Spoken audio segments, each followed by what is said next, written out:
suis Jonathan Molic, je suis responsable du laboratoire numérique à la direction de la communication. Le laboratoire numérique, c'est un service qui est spécialisé en communication digitale.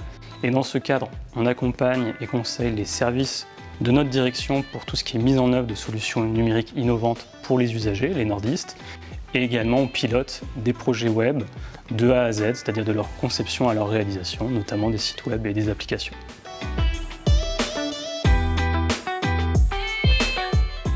Alors, le département, c'est vraiment une collectivité de proximité. L'ensemble des services départementaux sont dispatchés sur l'ensemble du territoire du Nord, à travers plusieurs centaines de lieux d'accueil.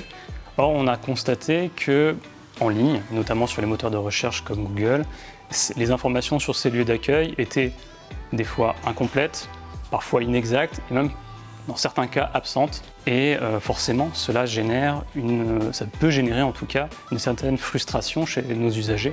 C'est pourquoi on a décidé de reprendre la main sur toutes ces informations afin de garantir leur véracité, mais aussi d'améliorer leur visibilité pour, in fine, améliorer et faciliter l'accès à l'information pour nos usagers nordistes.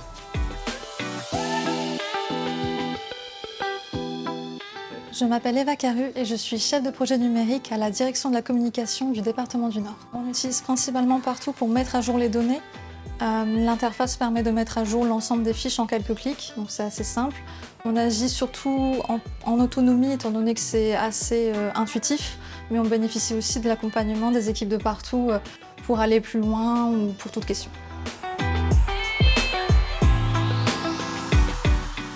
Tout d'abord, on a récupéré une centaine de fiches d'établissements créées ou récupérées qu'on a diffusées sur une douzaine de plateformes. Ensuite, concrètement, on observe une augmentation de 200% de vues dans les recherches Google par rapport à la même période l'année précédente. Et on observe aussi que les utilisateurs interagissent davantage avec les fiches puisqu'il y a 80% d'actions en plus sur les fiches, donc c'est-à-dire des coups de fil, des visites du site web ou des demandes d'itinéraires.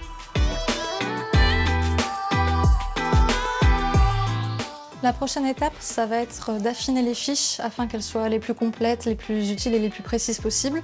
Ensuite, on compte utiliser les posts Google afin de promouvoir notamment des événements locaux qui pourraient intéresser les personnes qui font des recherches. Et ensuite, on envisage de former les agents au niveau territorial, plus local, qui sont les plus à même de répondre aux questions et d'avoir les informations les plus à jour.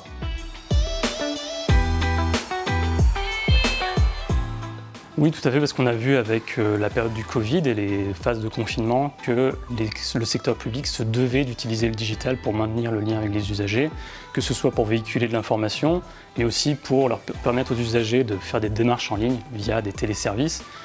Pour autant, le digital ne fait pas tout. L'accompagnement et l'accueil de proximité restent indispensables, mais aujourd'hui, je considère que le digital est vraiment un des piliers de la qualité du service public.